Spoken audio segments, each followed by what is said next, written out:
Nowadays, carbon emission is at the center of everyone's attention because of its direct link to the climate change happening in many parts of the world.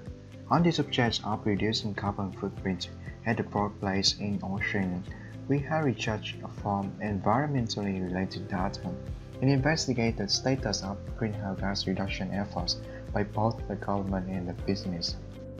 Firstly, we look at the largest carbon dioxide emitters in the world. Among them, China stands out at the top, followed by the United States. Australia ranks at the 16th position in the period from 2012 to 2014. The total carbon dioxide equivalent emission by Australia is 393 million tons in the year 2014. Zooming into Australia data, we see a mixed trend in the total carbon dioxide emission. There is a sharp downward movement from year 2012 to year 2014, and then upward from 2014 to 2016. This corresponds with the application of carbon tax from July 2012, whereby business had to pay $23 for each ton of carbon dioxide emission they make a year. The impact of the carbon tax was profound, resulting in 30 million tons of emission being cut, or equivalent to a 3.2% drop. However, in 2014, the carbon tax law was rebuilt to be replaced by other initiatives by the government. Industries responded quickly to the policy change, and the emissions shot back to a level even higher than that in 2013. Moving to next graph, we see that in Australia, contribution of carbon dioxide emission varies significantly from industry to industry.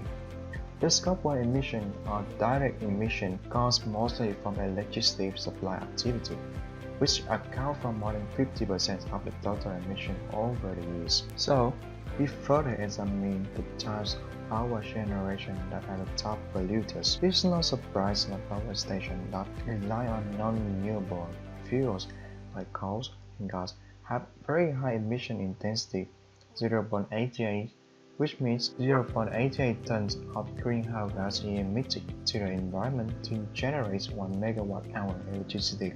The figure for renewable fuels, however, is only 0.07, a much lower environmental price that we have to pay for electricity from renewable sources. It is quite obvious that a major method for carbon footprint reduction should be the phasing out of coal-burning power stations and green sources of electricity like wind, solar, hydro, etc. are to be encouraged. Australian government has implemented many initiatives in replacement of the carbon tax mentioned earlier. The Emission Reduction Fund is the central component in the Australian government's environmental policies to reduce emissions. It provides a positive incentive for Australian businesses to adopt smarter practices to cut the amount of greenhouse gas they create. For each ton of greenhouse gas reduction, the business will be granted with carbon credit unit, which will in turn be purchased by the government. The current fund to purchase the carbon credit units from green projects is 2.5 billion Australian dollars.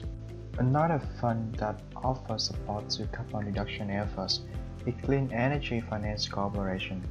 This agency has already committed 4.3 billion of investment in low carbon electricity or ambitious energy efficiency projects.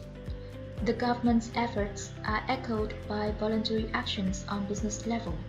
Many organizations are working towards their own emission reduction targets or even to reach carbon neutral status. The typical emission reduction measure taken by business is to increase the use of green electricity. They can also improve resource efficiency. Another measure is to purchase carbon credit as an indirect support of green projects. Actions by the government and businesses have resulted in several improved indicators. Firstly, we have greater and greater renewable electricity output over the total electricity supply. In 2016, more than 70% of electricity is produced from renewable sources. We have quite a steady increase in green electricity percentage over the years, except for a slight dip in 2014, when the government's policy was perceived to be quite uncertain with the removal of the carbon tax. The next indicator is the overall improvement in energy efficiency across all industries, as we can see from ABS statistics. Compared to 2008, in 2015, Australian industries consumed 5.5% less energy for each $1 million of economic output.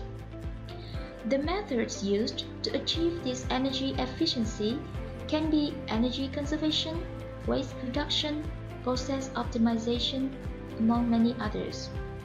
As a signatory to the Kyoto Protocol, Australia have developed a carbon emission trading scheme to offset its own emission. Several agencies like the National Carbon Offset Standard, the Gold Standard, have assisted businesses to trade carbon credit units as an indirect method of greenhouse gas reduction.